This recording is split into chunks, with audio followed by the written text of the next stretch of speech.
America? It's your man, Reggie Florima, a.k.a. Big Flo, one half of the Big Flo No Show. Today I got a special guest sit-in for Oliver because Oliver's got a little turf toe. He's going to be gone for a little while. My man, Bobby Brown. Now, this guy, Notre Dame grad like myself, I know, starting to become a trend. Notre Dame grad like myself, came out in 2000, spent 3 years in the NFL, played with the Packers. Okay, my Chicago fans, we can't boo out loud, right? We got to have some respect for our guests. But then he played for the Browns. I know that's a little bit more of a sympathy issue, but hey, we'll table that. But more impressive than this, and this is why I tell you, sometimes I put my chest out when I talk about my Notre Dame brethren. I'm usually talking about B, right? Because B went to the league, he did that, and as I tell you, he played in the league as long as he wanted to. And he stopped playing the league when he no longer felt like that was something that was in his life. I'll let him tell that story in a minute. But then he went back to Notre Dame and said, I think I'm just going to get this law degree real quick, knock that out. That wasn't enough.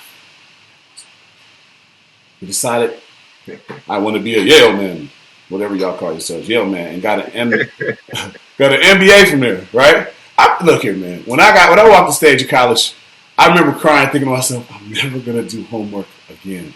This dude gave me 5 more years after that, right? Tears of real joy. You had tears of real joy. I'm never going to do this again. This is awesome. I've grown up. But that wasn't good enough for my man B. So B, man, how's it going, man? Oh, and shout out to Ball Hog Sports Talk Show. That's why today he's my co-host. He's my guest, but he's my co-host, man. He's got a great show he does every Friday morning. I try to tune in for. Kind of give me a little motivation myself on how I want to work this out, man. So I had to have him here while Oliver was gone to see if he could help me out. So thanks for coming on, buddy. Oh, man, thanks for having me. The collaboration is long overdue. You give me inspiration as well, man. Love what you and Big O are doing, man. Y'all keep doing your thing. Big O, Big Flo, y'all, I love it, man. Keep on doing your thing. I got it, man. So I appreciate the turnover chain today. You came out full regalia. You got the little stash and stuff. I'll tell you what, I called it off the air, but it's a family show.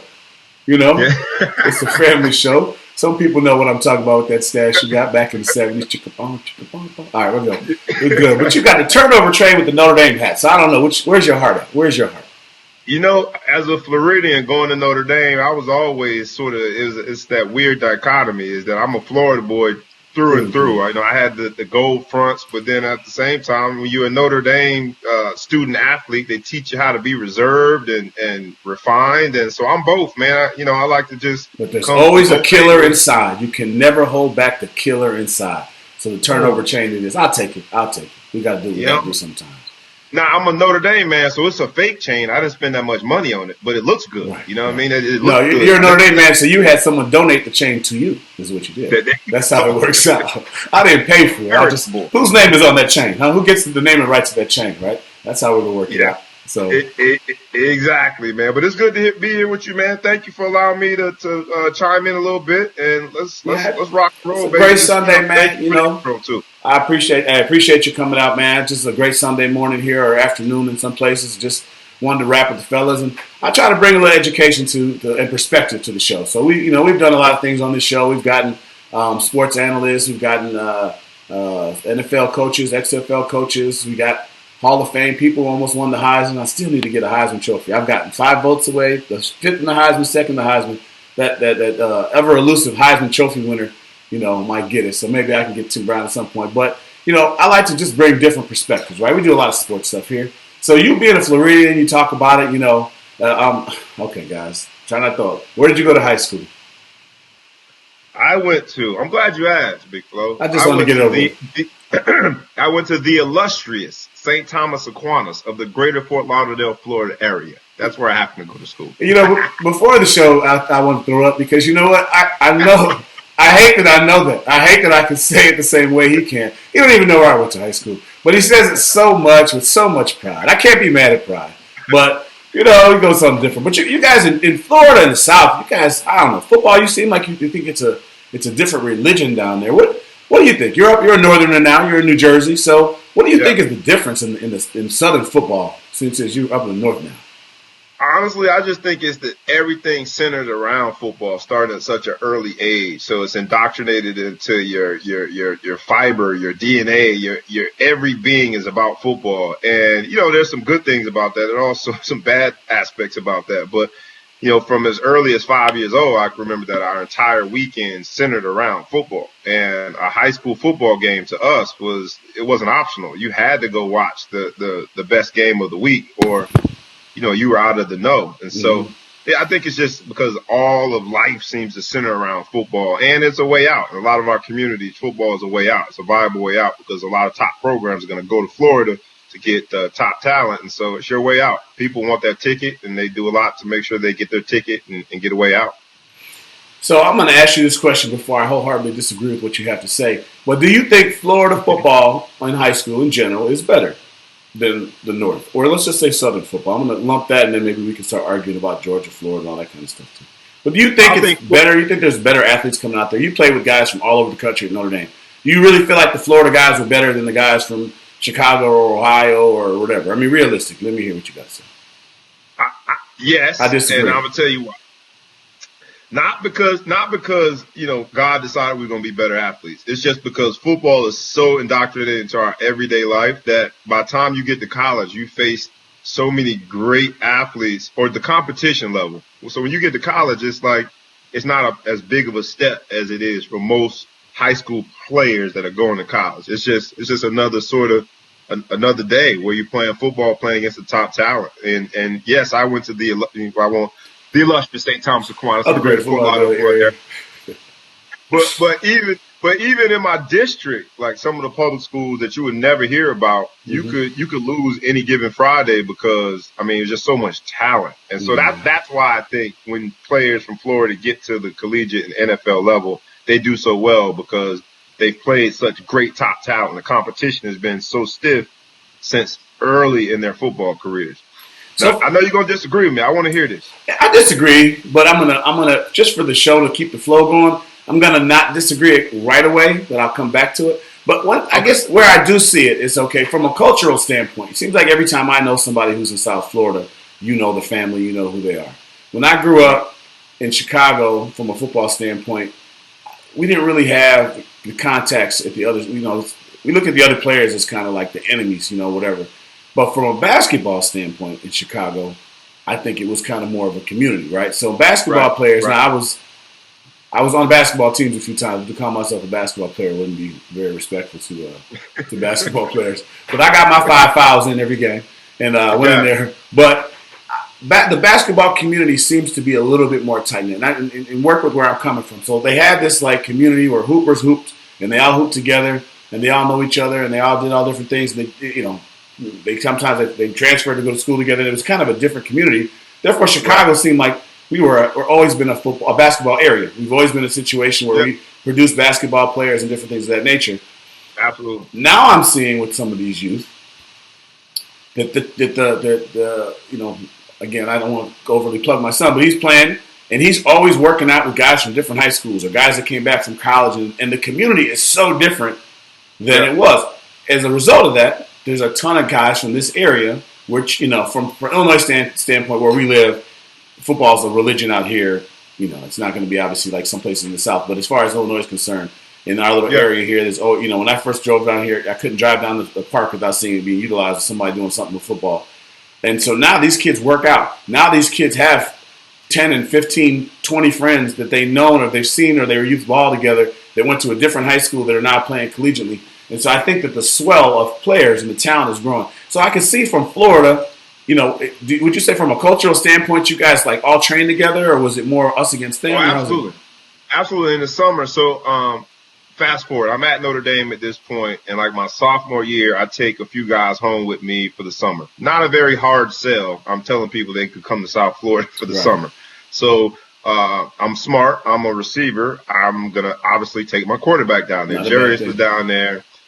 Malcolm Johnson was down there, the other receiver. But what they were amazed by was that you could just be driving down the street and see a high school field, and it's full of top D1 college players. Mm-hmm. And then that's the place you're going to play. Now, this is before we were, sending texts and you could instant message someone on IG. So I don't know how we found out, but it never failed. We all just came to one central place, one central field, and we went at it. And that's how that community sort of started. And it started at a very young age. It's almost like a Rucker Park type situation. Almost like a Rucker Park type situation for basketball where guys just showed up. Yeah. I can see that. And that starts early, like in, middle school, really. Like if you a dog, if you a dog, you got to go and show off your skills and let everybody know you a dog. So what are you guys, the 7-on-7s, doing drill work, running? What are you doing? Workout today? One-on-ones. In middle school, we never really did 7-on-7s. In college, we got to the point where we're doing 7-on-7s. But a lot of one-on-ones, a lot of getting off the line drills where you and the defensive back are showing your skills off right there on the line. We would do things like, just doing racing one another, you know what I mean? And then end with just throwing and catching. But, just flat out races. Street racing is big there. So, that you could pay for your sneakers by beating somebody on a street race, running pole to pole. Yeah. And it's just speed, competition combined on a continuous basis. It just translates to some pretty good football. So it's a cultural breeding type thing down there. They breed the athlete. Well, I shouldn't say that. They train. It's the cultural thing that's making the athletes. It's not like there's something magical about being from Florida. But I buy into that, to be honest. I look at what Chicago has been good at. Like, who knew that Chicago would be a hotbed for youth wrestling or a hotbed for girls volleyball? You would think that'd be something that's like in the coast. But what it is, it's cold here a lot, so we're in gyms a lot, and people are just doing those sports a lot. Same thing with basketball. I think football, 7-on-7 has been an equalizer, and I'd love to see, even I have kind of my issues sometimes with some of 7-on-7, how it goes. I won't get too far into that. But, in general, though, it's keeping guys active more often than they were in my day. Pretty much you played football in the fall and it was over. So I'd love to see in the next, 10 or 15 years, if 7-on-7 continues to evolve, and I love the lineman challenges, one-on-ones that they're doing, continues to evolve, that's going to, start to impact kind of a level playing field. I'll say this, and it might sort of undermine where 7-on-7 plays in the whole hierarchy of Florida football, because in Florida, the top players normally run track. Not top players, because the linemen don't run track. Some of them do. They'll throw the shot put or throw the disc. But track is such a big component, and sort of the point guard that's throwing the assist to football, because they're just making sure that everyone is fast, and track is a big deal in Florida. So I like 7-on-7, but not at the expense of track. So we'll see where this goes, man. I like 7-on-7 too, but to me, track is, if you know what it is, man. If you fast, I can teach you skill. Yeah, I can teach you technique. I can teach you how to be more competitive, put some dog in you, But speed is speed. It's speed, right? That the game is. Unfortunately, this is the sport I love. I think it's the best sport on earth. But to be realistic, it's the least skill-driven and the most athletic-driven sport. Soccer, baseball, it's mostly skills that you have to develop, right? And you can get away with, maybe not as much in soccer, but like baseball, you can get away with not being as much of an athlete because you have great skill.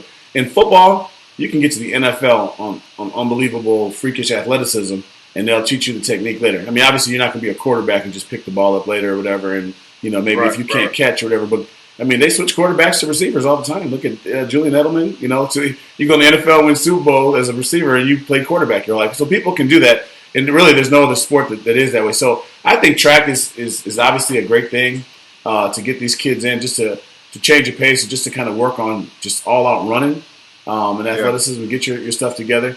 I think the 7-on-7 has its place. I don't want to dog 7-on-7 in general. What was your issue with 7-on-7? I'm interested in hearing that. So the thing is okay, so when I would coach 7-on-7 with youth football, and we would get beat until I decided to coach it as it was. So 7-on-7 is its own animal. It's not a replacement for football. It's just like drill work, if you look at it that way. People are starting to think that, okay, well, if you do this in 7-on-7, you don't. Well, you get a lot of these little jitterbugs that play 7-on-7, and they'll catch the ball, and they'll do all these little things like they're playing tag football in the backyard. But they're not going to block anybody. If somebody hits them, they're going to separate them from the ball. There's just a lot of things that they can't do when they're on the field. The DBs are allowed to touch the court. So it's good for receivers in a way, because no DB is ever going to be able to interfere with you to the same level that they can in 7-on-7. They're mugging these guys, they're doing different things. And then there's other things like, I like it when, so out here they'll do a 7-on-7 just for the high school teams. And the rules will be like, they'll call the pass interference a little bit more. and they play it more true to football. So like some kids out there, they'll fake the handoff and then they'll throw the ball. They're trying to run their plays, so they're making it into something that's a useful tool. But I played in 7-on-7 where they just do like a flood and the quarterback is standing on the line. I mean, how long can you cover for 4 seconds? 1, 2, 3, everyone's running around in different directions. They throw the ball. Do that in a tackle football game. Do that in a football game. That's not realistic. They're not realistic. They're doing the reads. And, defense always knows it's pass. There's just a lot of things. Right. And it doesn't equate. My son was on a team where we did great in 7-on-7, and we were atrocious during the tackle season. And then there was teams that we destroyed in 7-on-7 that end up having great tackle seasons themselves. So it's a tool. So that part, I don't want to overly hate on it. I think guys should, if they can, if you're a receiver, my suggestion would be try to work with your quarterback. Maybe not try to go work with this all-star quarterback that's throwing these balls, and you go back home and you play with your quarterback, and you're outrunning his passes. It's all about timing. So I like that stuff. So all about timing. Look, I love the fact that you, first of all, use the term jitterbugs, because that means that there's that. I hear that Florida in you, man. There's influence there. My parents are in the greater Fort Lauderdale area now, so sometimes when I go down there, I hear some terms, But up here in Jersey, man, where I'm currently living, people get upset with me because I'm telling all these high school kids, especially like the early high school kids in 9th, 10th grade, like you probably should be running track because 7-on-7 is only going to do so much, whereas you're working on pure raw speed, teaching you how to run, teaching your muscles how to get that turnover is useful no matter what position you play, no matter what offense or defense you're in. If you're fast, people will find a way, coaches will find a way to get you on the field. So not that popular up here, track, and it should be, but the New Jersey coaches are kind of sick of me. They give me the side eye because I'm a track coach that's trying to recruit their 7-on-7 kids away from them. Them jitterbugs need to be running track. Big Flo, I hear you. Track. And the thing is, you said something that seems so obvious that people don't realize. It's like, teach you how to run. Okay, so we spend so much time in competition with youth sports, right? And, games, basketball. My son played basketball, and, we do 100 games a year. We're all over the place. But we probably didn't spend nearly as much time training, right? Football, We're doing this. I always taught the linemen and stuff. We train with stuff. But, like no football coach technically is going to really know how to teach you how to run or have time during the football practice to teach you how to run. You need to go do that on your own. Run the track and see whatever. Lo and behold, you might find out you're fast. Or you'll find out the reason why you're not fast is because of some mechanical thing that everyone runs a little different, right? But as a football coach, I'm a lineman. It looked good to me. You were running fast enough to me, dude couldn't catch you. But someone turned out, if your knee drive was better, or if you had this hip flexion, or you did this, that, and the other. I do think there's a lot of room for growth in that track. And then it's just not a pounding, you're not getting fouled, you're not getting hit. Give your chance to just develop.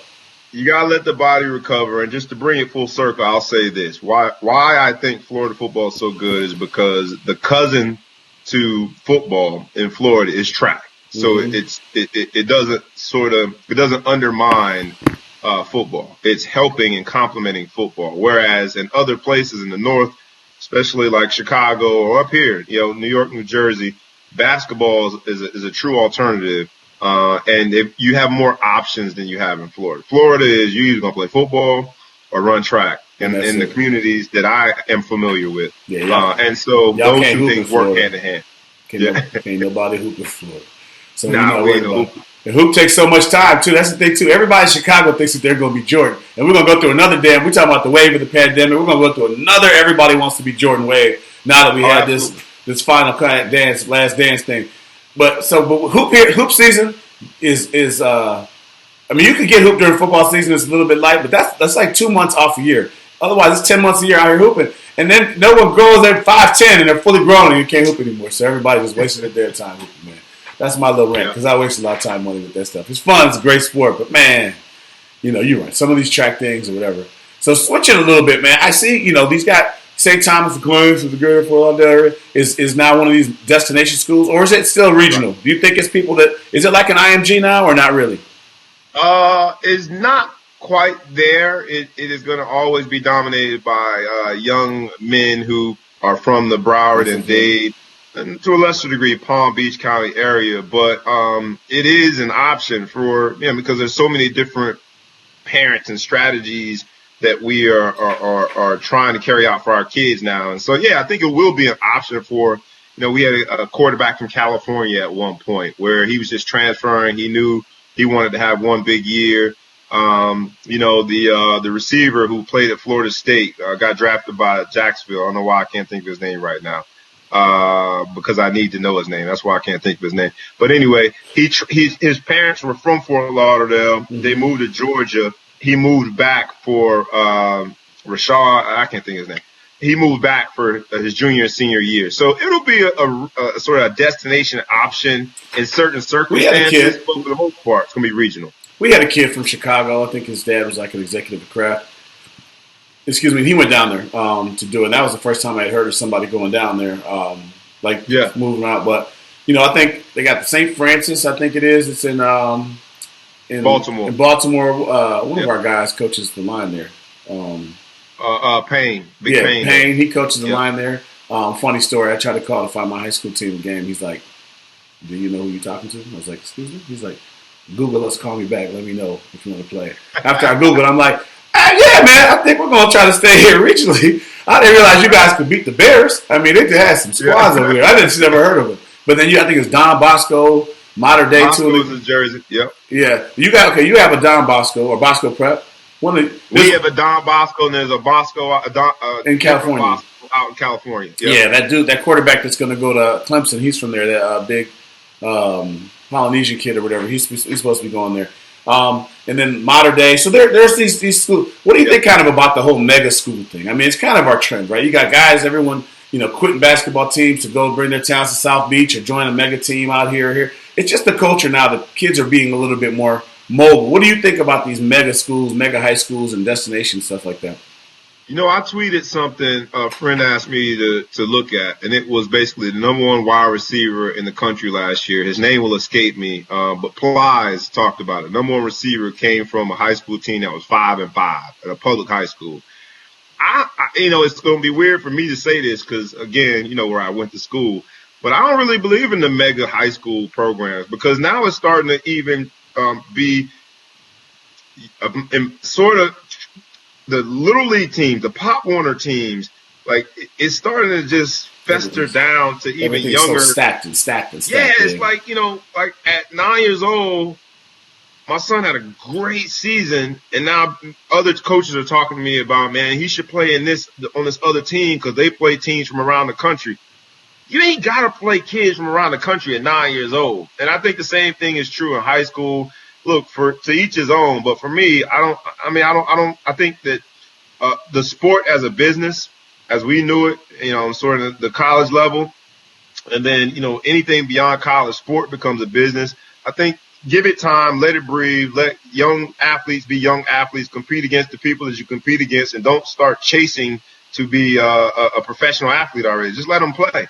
That's my feeling, and obviously I went to St. Thomas, and you're going through it now, so you got a different. No, you're right. It's interesting perspective because again, like hindsight is 20/20, and I laugh because you're young, your sons are 9 and 7, and when your kids get to be like 16 and 18 or whatever, you're going to look back at the 9 and 7, and you're going to laugh because you're going to see an intensity level that you had yourself, if you're honest, and you're an honest person, right? And you're going to see how stupid it looks.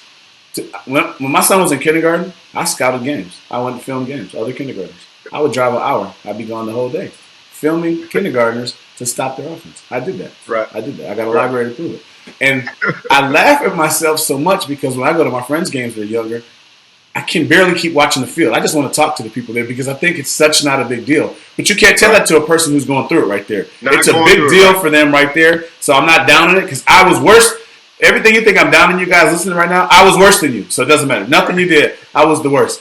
But when you think about like I go back and forth, and I'm going to do some future segments on like kind of youth sports and kind of how to approach it. But kind of a tease into that is there's something for everybody, right? So, my son was on teams. We traveled nationally for basketball. We went all over the country when we did it. Now he's not 6'10", so he's not playing basketball anymore. But I think that it was great character building, great bonding for parents. There's a lot of good things. I made some good friends. He made some good friends. And it beat him just playing Fortnite or whatever the heck the game was at the time doing it. So I don't really regret it. And he steel sharpened steel. So he was around some studs, and I don't think there's no coincidence that the guys he's hung around with are all elite athletes. And they're Right, all right, college scholarship kids that he's around, right. a ton of them, because they were around each other. So back to what you're saying about the whole Florida thing, we kind of manufactured that. So Yeah. for football, we did that. For basketball, we did that. And people are making it in different sports. We got soccer players. We got all kinds of different things. But, they're just used to being around elite stuff. So when they see this kid that they hear is great, I played against this dude when he was young. We look at some of the who's who of Right. basketball, and I laugh because I'm like, this dude's like number 2 basketball player in the country. We played him twice and we beat him. We Right. did this when they were young. Like, they're human beings, right? These kids are human, and I think Yeah. sometimes Yeah. when you're at the 5-5 team in a small school, you kind of don't get it. Now, the mega school, we have a guy named J.J. McCarthy who's a quarterback. I think he's like the number 2 quarterback in the nation, the class of 2021. He's Is it Illinois? In Illinois? in Illinois. He's going to go to Michigan. Great kid, great family. They don't know that we're going to have Illinois football this year, so he transfers to IMG because Illinois were the last people to come out of quarantine, and who the heck knows? And I look and say, man, okay, he's going to roll out there, but then I think about the situation, and okay, he goes down there. He wants to, maybe try to start as a freshman at Michigan. I don't know the lineup, but I think they're graduating people, so he wants to be an early enrollee.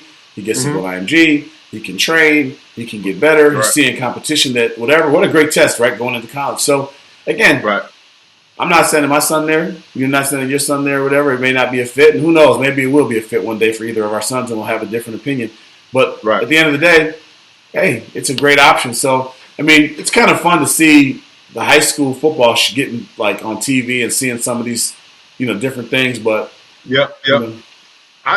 My fear is that the kids will burn out because, with that level of pressure, you're going to these programs chasing something that I don't think you necessarily have to chase at 17 years old. But again, to each his own. Every parent is going to make their own decisions, and I'm guilty as charged too when it comes to being all too intense and over the top with a 7 and 9-year-old. Lord knows I am. During quarantine, my son's been training for football, basketball, and track on some continuous basis, and my neighbors are looking at me like, man, should we call Child Protection Services? Either that or he's going to get ranked in Fortnite. Which one do you want? I'd rather have the one that burns calories. You know what I mean? Exactly. At one point we thought that was a waste of time, but now they got, the doggone video games are on ESPN. They got scholarships. Yeah, they can get scholarship for playing video games now. Making tons of money, right? So I just think that, my only fear is that these young student athletes will get burnt out. And the earlier you accept that this game of football is a business, the earlier you start looking at it that way, I think the earlier you lose just the pure joy of going out there playing with your homeboys. The conversations I'm having with dudes, I've been out of high school a long time, 30 years, ago, 25 years ago, whatever the case might be, is like the conversations that I'm having with those dudes about those games and those moments. I wouldn't trade that for anything. And I hope that parents could just take a step back. And if you can get it done, it being getting the exposure that you need for your child, your athlete, after spending all that money, all that time, all that effort to get them to that point as an athlete. If you can get it done in a regional, local level, I say get it done there. So they'll have the stories and the relationships forever. Mm-hmm. It is. I think that's definitely true. And hopefully there's enough, people in your state that can challenge your son and challenge your daughters on, not to be sexist, whatever sport, and whatever they're doing, find a way to compete. And I think that, again, you'll learn. When you get older, you start having multiple children. Both of us only have 2, but I know you got friends with 4 or 5 kids or whatever. You start to get a little bit more economical and realizing it doesn't really count until junior high. It really doesn't matter until junior high. Just keep them active, right. Teach them the fundamentals. Work on their, eye-hand coordination and work on quick feet and stuff like that. And they'll be fine. It's not too late. They can go get that done. But you mentioned something I want to kind of segue a little bit about power, right? About business, and making this a business. We're seeing kind of a shift of power from the universities to the athlete. And that's extending down now to image and likeness. They're going to do supposedly a transfer rule that's going to come in. People being able to pick up and go down to Florida and go play for an IMG. It's really extending low. The scholarship offers are earlier. These kids are understanding the business end of this, like it or not. They're getting a taste of it soon. They make bad tweets, they can get dropped from somebody, right? They're learning big boy consequences that we didn't learn. How do you feel about this shift in power? And do you think it's a good thing, Or do you think it's better like in our day where we didn't have any power, we all were way smaller than the university in our own minds, and a lot of us operated kind of in fear of the big machine versus now where they realize we are the machine, right? Right. Right. You know, I'm gonna sound like a lawyer when I say this, but kind of like it's sort of like it depends, and I'm on both sides of it. You know, my nephew, for those who don't know, my nephew is Cody Riggs, who was one of the first true graduate transfers that was able to graduate. He played 4 years in the SEC, but broke his foot and got a medical red shirt 1 year. Transferred and got to play at Notre Dame for a year and get a master's degree. I love the fact that the graduate transfer rule allowed players to do that because it did two things. It gave the players the power to go find another better situation from a football standpoint, but it gave them the incentive to graduate. And so I loved when it was just a graduate transfer option, but now it's expanding even more and more. So I like that players have a little more power and they understand that where they stand in the hierarchy is different than what we understood it to be. And it was told to us and reinforced that, you know, no one is bigger than Notre Dame. I like that players are figuring out that they have more leverage. But I'm reluctant to just turn this into a free for all. People are just transferring because you're going to face obstacles in life. You know what it is, man. In the business world, you're going to face obstacles and you can't always just pick up your ball and take it and go home. Sometimes you got to be in the worst of situations and make the most of it. And so I like the leverage, but I'm fearful that we're going to go too far. And hopefully in a few years, we'll find a happy medium and there'll be situations where players can use their leverage. But at the same time, we're just not encouraging players to go find a better coach that's going to sell them on a bright, shiny object because that's not real life. I agree with you on that 100%. I'm very pro player. The way I look at it for any institution, especially in high schools or whatever, and colleges, I think that, I have 4 years, I have 5 years to play 4 years of any sport in school, right? And once those years are gone, they're gone forever, and you're never going to get those back. These universities have been here for 100 years. They got a lot of different things going. They got a lot of different money invested in different things like that. But, we all get to a situation you can be in a bad situation that doesn't work for you. But, I learned a lot about myself, and I've grown as a person. I had a lot of adversities in college, and it could have been very easy for me to leave and say, I'm going to go. And I think that there's a lot of things I've accomplished in my life based on the fact that I was able to have the chin to suffer through that, right? To be able to say, hey, I can just deal with this. And, I had to be a big boy and say, what's important and what's going to be my future. And I think that these kids, the transfer portal, to my understanding, is these kids just go and they enter the transfer portal, right? So someone can get mad tonight, just like Twitter fingers, and I'm just in the transfer portal. Before you kind of had to call a coach and talk to another coach where you're going to go that you want to transfer to, kind of wink, wink, or have somebody go do it. Then you went and sat down like a man or a woman and a big boy, an adult, and say, hey, coach, I think I'm going to leave this university, and this is the reasons why, and this is where I think I'm going to go. I'd like you to send me a release. Look that coach in the eye and get that thing. Big boy, big hard decision. One of those decisions you'll remember forever. But now we're raising these people, the kids that can just hide from everything. And they just sit there and they can just enter the transfer portal. And the thing that where it's hurting the kids, these colleges probably, to be honest, I don't know how much they care.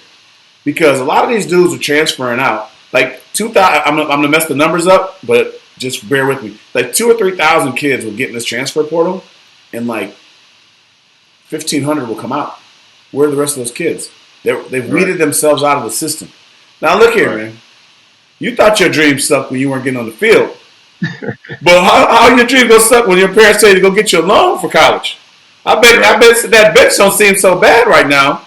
Man, look, this a two-way street now. People go there, and for everybody who's a star football player that's getting milked from the system, and the colleges are selling their jersey and making all their money. For every one of those, there's 20 of them that you never heard of. They didn't make it. No one knows who they are. And thank God that they were good in high school because that education was paid for and things are nice. And 30 years later, looking back, nobody cares anyway, right? So I get it. So I like the image and likeness thing because I think that it takes the onus off the schools. I think it puts it back on the business so no one loses. Because I do understand that they're going to point to the Notre Dames, they're going to point to the Michigans, they're going to point to the Texas, Alabamas that are making billions of dollars and doing whatever. But maybe Boise State, maybe like the Fresno States. I don't want to start dogging schools, but you know what I mean. The schools that are not making all that kind of money, it's going to punish them if the school has to try to pay them. I think they're already doing like a little stipend thing. So I like the power switch, but this image and likeness is switching over where the businesses are now paying. So it's off the school. They're getting it from these businesses. They want to go do it. Those few people on the team, we'll call it 5 or 10 people on each team. They're those kind of guys. They're going to probably fewer. That could really get paid. Like you and I have argued about this in the past. With switching and leverage. I think the image and likeness concept is a farce for most people. Like you just said, for every one person that we all know of, and as a household name, there's 20 people in each one of those classes that you'll never hear of. So I think it's a bit of a farce, and I want to be more creative with how you switch the equitable distribution of what the colleges are making back to the players. I think there's other ways to do that, but this is at least a step in the right direction. When I look at all of these kids transferring and running for the hills, I remember my freshman year, after I was done my freshman year, they're not playing me because I'm playing behind an All-American Derek Mays. I don't care about that. Like, how dare they not play me? And I told my mom I'm transferring to Florida State, thankfully at 5 foot tall, but with a personality that was 9 feet tall. She said, you're doing no such thing. We don't quit our house. Shut up and go back to practice, right? Yeah, shut up and go back to practice. So what you're going to do is you're going to be at practice tomorrow. Thank God she had the wherewithal to understand that in that moment you can't see the decision that can last you a lifetime. So what you're going to do is be quiet. Don't tell all your friends that you're upset, because all they're going to do is run back and tell the coaches, and you're going to go to practice tomorrow. And now, having faced several different adversities and different aspects of life, I can draw back to that moment and remember, it didn't feel good, but I kept fighting. I kept deciding every single day that I was going to go work my hardest, and it worked out for me. So that's my only concern about the transfer portal and where this thing is going. And, we're in this microwave society, man, but if you want something that's going to last you forever, something tells me that taste, that gourmet taste, you ain't going to be able to get it in the microwave. Sometimes it takes a little longer to come up with the ingredients. Cook it slowly. Yeah, man. So cook that, buddy. You're right about that. I think, again, you have to have some of the steps. You got to make it a little bit more difficult. I mean, for quarterbacks, I kind of feel like transferring and playing right away, if you're not too deep on the roster, I'm kind of cool with that. Because QBs? You said QBs, because you can't get run at quarterback, right? You're either the quarterback or backup, right? And I think each school should have the right to have a backup, right? You don't want to lose the whole season when one guy goes down. But if you're the third quarterback going into your sophomore, junior year, third quarterback, and you have to give a year up, what is the school losing? Because I know it's the whole thing. The school's invested; they don't want to lose a competitive thing. I used to think that the transfer rule should be that if you're on the too deep roster, you can't transfer without sitting up. But if you're a third stringer and they can't find anywhere for you, what is the school really losing if you leave? A scout team guy? Right. Let them go and live.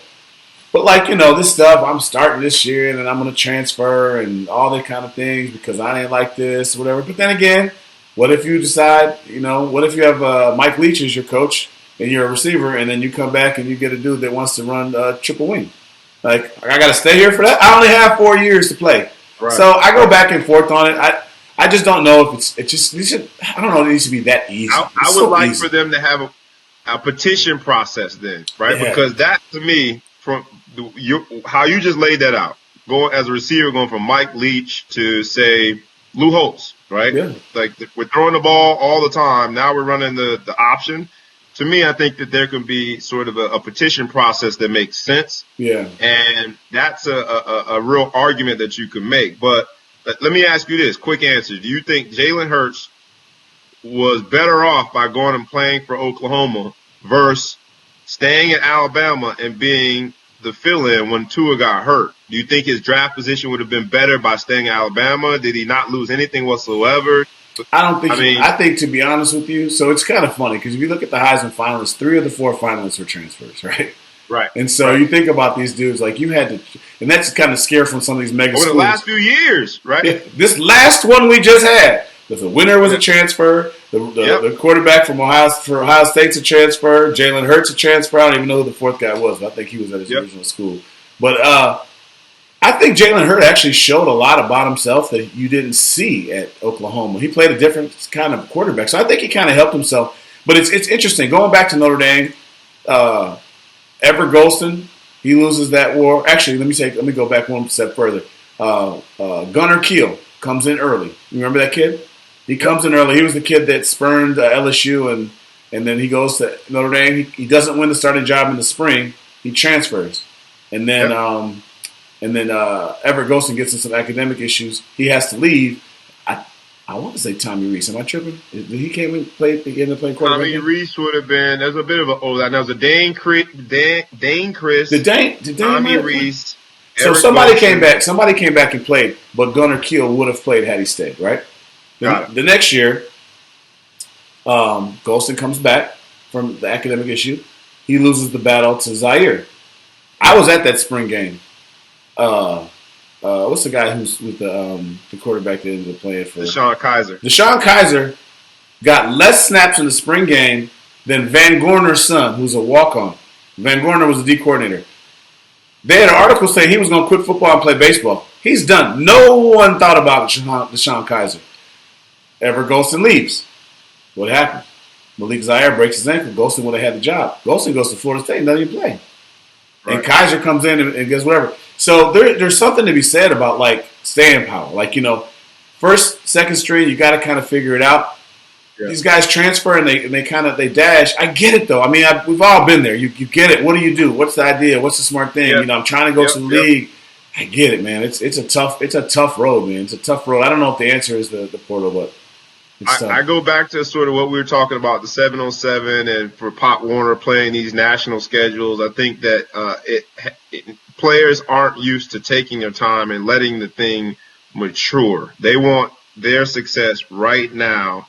On a grand scale, and if they don't get that, they're looking for the exit door, and that's what scares me. But hey, it's their years of eligibility, not mine. So to each his own. But I'm sure happy that I stayed and stuck it out because I've used that lesson over and over and over and over and over and over and over again. I'm gonna be honest with you. Sometimes I want to leave the house from homeschooling and want to quit. My kids drive me crazy. But I put my 2 weeks notice to both my kids. This is my 2 week notice. I'm not your daddy at the end of it. Right. June 15th, I'm done. We're done. I'm in the transfer portal. Find somebody else. Basically, they'd be like, go. Right. Go. I don't care. We've been waiting on you. We're waiting on you to transfer. Yeah, we already gave your scholarship up. Mama been looking at somebody else in produce anyhow. Get you out of here. You talk about get hurt feelings quick. Start realizing that you're not missed. I like to be missed when I'm gone. All right, somebody got to miss me. So, but you and I got to come up with a strategy, man. I think there should be some sort of petition process, and maybe next time you have me on, man, as a guest, man, I'd love to. There's got to be something more than just I got upset with coach today, and now I'm in the transfer portal. Yeah, there's got to be something else. But we're seeing the switch of power, man. We're seeing some stuff in the South. I hope that you guys, the league, you guys you're in the North now, but your brethren in the South, when they open up, I'm hoping that they don't get these cases because, boy, do I want football to happen. And they're not going to do it. If one person gets the sniffles that plays a sport, if a guy is stretching in the park and he gets COVID, no, Chicago's not going to have football. And that'll be real sad. I can't have that. Right. So we're going to do whatever. So, B, it's been a great show, man. I appreciate you. I want to do this again. Hopefully I come out there and do your show and argue with you and Miss Maya. Again, he's of the Ball Hog Sports, Success and Celebration. He can be found on the YouTube, on Facebook Live on Fridays. Facebook Live, Typically 7 to 9:30 in the morning is the start time, depending on what's going on. Big range. A big little range. Everybody, Friday. You never know what happened Thursday, depending on what's going on. So that's great. Before we get out today, man, I want to have a moment of silence. I know that you do this on your show, and I want to do it today. Lost 3 people this week. Chris Harden, Stanley Cadet, and Hecky Powell from Hecky's Barbecue taught me how to barbecue. I made some ribs with him in mind yesterday, thinking about it. Not all COVID deaths, but all these deaths are tragic and sad. I hate to see it. So, quick moment of silence. All right, y'all. Thanks again, man. We got this outro music for me. Just hang on for me 1 second here, baby.